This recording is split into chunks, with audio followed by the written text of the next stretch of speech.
I can't believe it. You're finally here. It's all right, baby. Okay. He stopped breathing before he even realized it. The world narrowed to a single point on a child's skin, a small, uneven birthmark. Dark, familiar, and impossible. His chest tightened as if invisible hands were pressing down with calm, cruel force.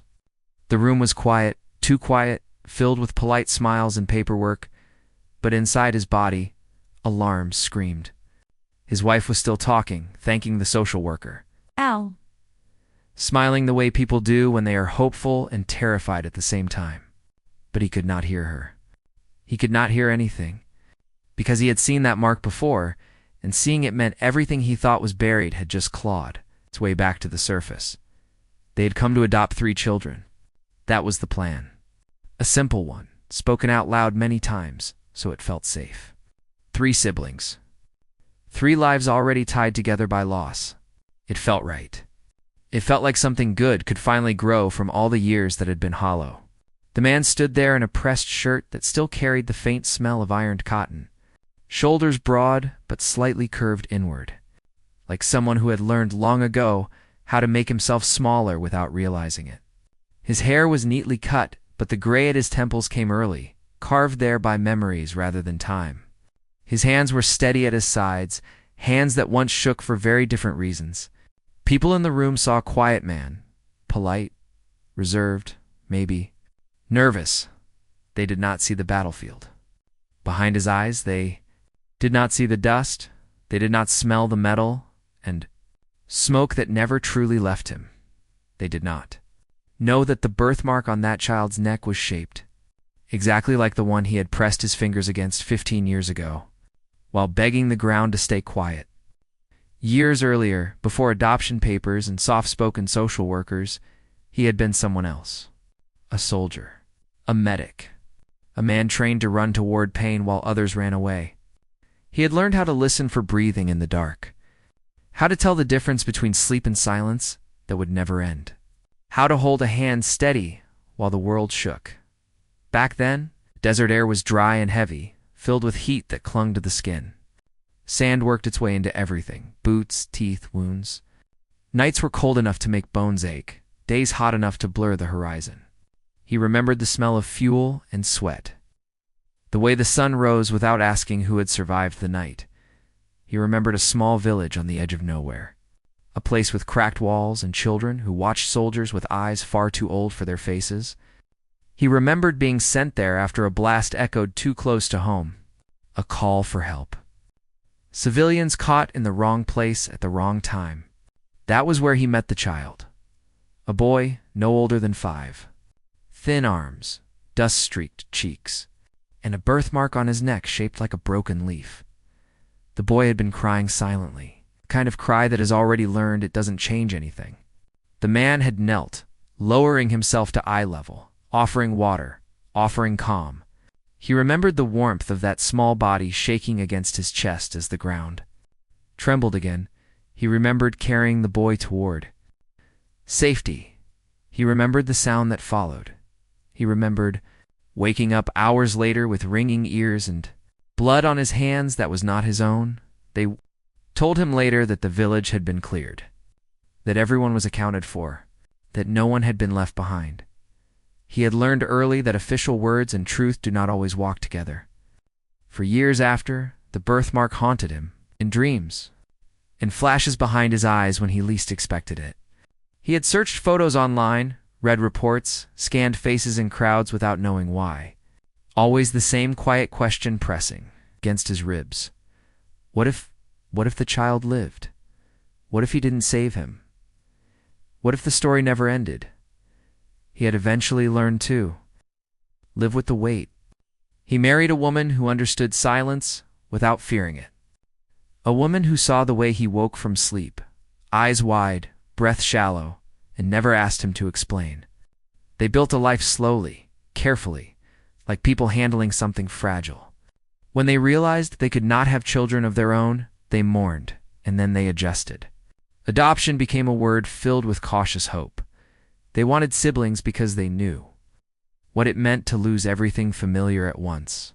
They wanted to keep something intact for children who had already been broken apart by circumstance. The social worker smiled, spoke gently about trauma, about patience, about love not fixing everything, but making room for healing. The children entered the room one by one. The oldest held the youngest's hand. The middle child watched everything with guarded eyes, and then the youngest turned his head. That was when the man's lungs forgot their job. The birthmark sat just below the ear. The same uneven shape, the same quiet mark of chance. The room seemed to tilt. The smell of paper and coffee dissolved into dust and smoke. His fingers curled without permission, nails biting into his palms. His wife noticed. She always did. She touched his arm lightly, grounding him in the present. Her eyes searched his face, concern rising like a tide. He swallowed, forcing air back into his chest one slow breath at a time. He said nothing. Silence had been his shield once. It still was. The process moved forward. Questions were asked. Answers given. The children spoke softly. The youngest leaned closer to his siblings, trust tentative, but present. The man listened, nodded, signed where he was told. His mind raced through years and miles, through memories he had locked away. He wanted to ask the social worker where the child was born. He wanted to ask about scars, about history, about impossible connections. He did not. He knew how fragile moments could be, how easily truth could shatter something still forming. The conflict did not come from shouting or cruelty. It came from rules, from forms, from systems designed to be careful, but often cold.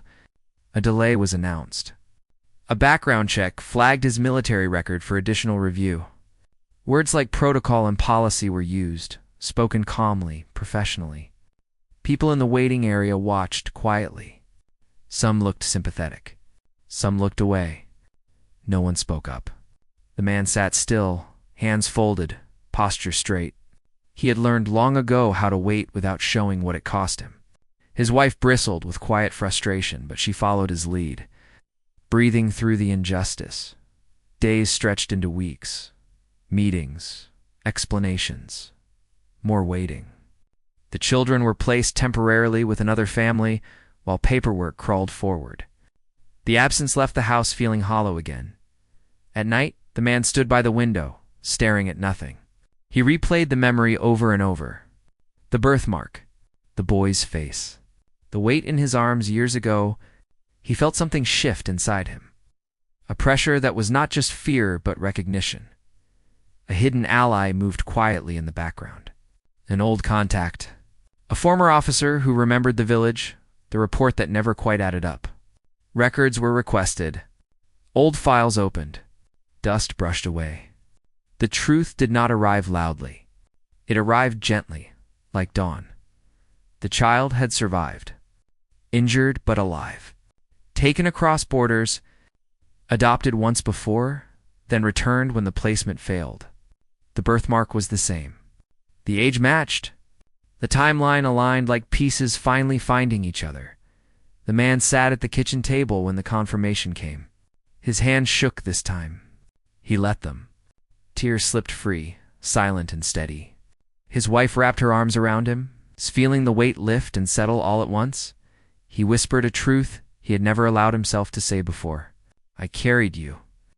I never stopped looking. When the adoption hearing resumed, the room felt different, warmer. He stood when asked, posture calm, eyes clear. He spoke simply. About service. About loss. About love that waits without demanding. The judge listened. The social worker watched. The children sat together, fingers intertwined. The youngest looked up at him, head tilted, eyes curious but unafraid. The decision came down without drama. Approval granted. Placement immediate. No applause. No grand speeches. Just a quiet shift. When the children stepped forward, the man knelt again, just as he had years ago, meeting the youngest at eye level. The child reached out, small fingers brushing the man's cheek, tracing unfamiliar lines. You feel safe, the child said softly, not knowing why. The man closed his eyes, breathing fully at last. Later, when the house filled with small sounds, footsteps, laughter, the scrape of chairs, he stood back and watched. The birthmark no longer burned like a wound. It felt like a seal. A circle closed.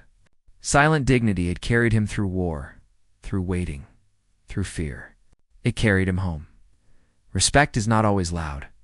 Strength is not always seen. Some battles end not with noise, but with presence. The man had learned that silence could be a weapon, but it could also be a promise, and this time it kept one. If this story moved you, share where you're watching from. Tell us what you felt. And subscribe for more stories that honor the quiet heroes and the unseen battles they fight every day.